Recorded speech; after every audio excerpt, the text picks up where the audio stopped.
अच्युतं केशवं रामनारायणं कृष्णदामोदरं वासुदेवं हरिं श्रीधरं माधवं गोपिकावल्लभं जानकीनायकं रामचन्द्रं भजे।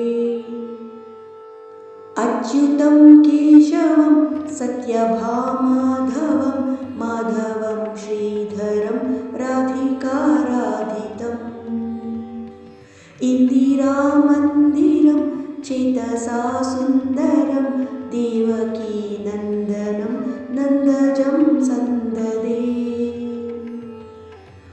अच्युतं केशवं रामनारायणं कृष्णदामोदरं वासुदेवं हरिं विष्णवे जिष्णवे शङ्करे चक्रिणि रुक्मिणी रागिणि जानकी जानकी वल्लभी वल्लभायाचितायात्मने कंसविध्वंसिनी वंशिनी ते नमः। अच्युतं केशवं रामनारायणं कृष्णदामोदरं वासुदेवं हरिं कृष्ण गोविन्द हे रामनारायण श्रीपते वासुदेवाचिता श्रीनिधे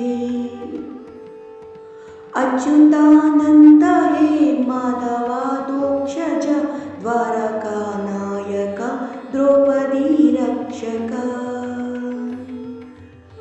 अच्युतं केशवं रामनारायणं कृष्णदामोदरं वासुदेवं हरिं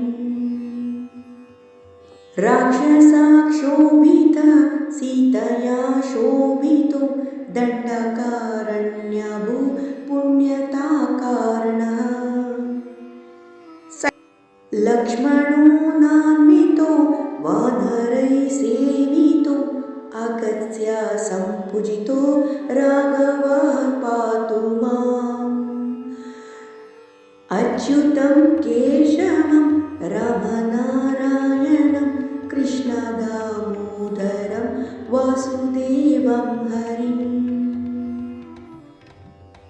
धेनुकारिष्टको निष्ठकृद्वेषिणां केशिः कंस कृद्वन्येकावादकः पूतना कोपकः सूरजाखेलनो बालकोपालकः पातु मां सर्वदा।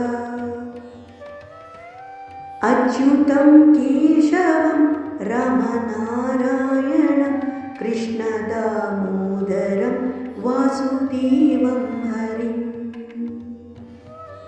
विद्युद्योतवत् प्रस्फुरद्भाससं प्रावृढं बोधवत् प्रोल्लस्वद्विग्रहम् वन्यया मालया शोभितोरस्थलं लोहितं कृद्वयं वारिजाक्षं भजे। अच्युतं केशवं रामनारायणं कृष्णदामोदरं वासुदेवं हरिं कुञ्चितैकुन्तलैः भ्राजमाननं रत्नमौळिं लसत् कुण्डलं गण्डयो हारकेयूरकं कङ्कणप्रोज्ज्वलं किङ्किणीमञ्जलं श्यामलं तं भजे। अच्युतं केशवं रामनारायणं कृष्णदामोदरं वासुदेवं हरिं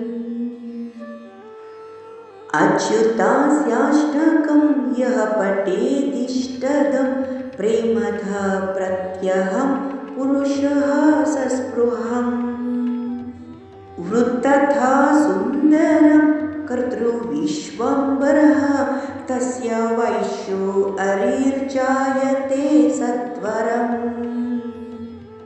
अच्युतं केशवं रमनारायणं कृष्णदामोदरं वासुदेवं हरिम् श्रीधरं माधवं गोपिकावल्लभं जानकीनायकं रामचन्द्रं भजे अच्युतं केशवं रामनारायणं कृष्णदामोदरं वासुदेवं हरिम् श्रीधरं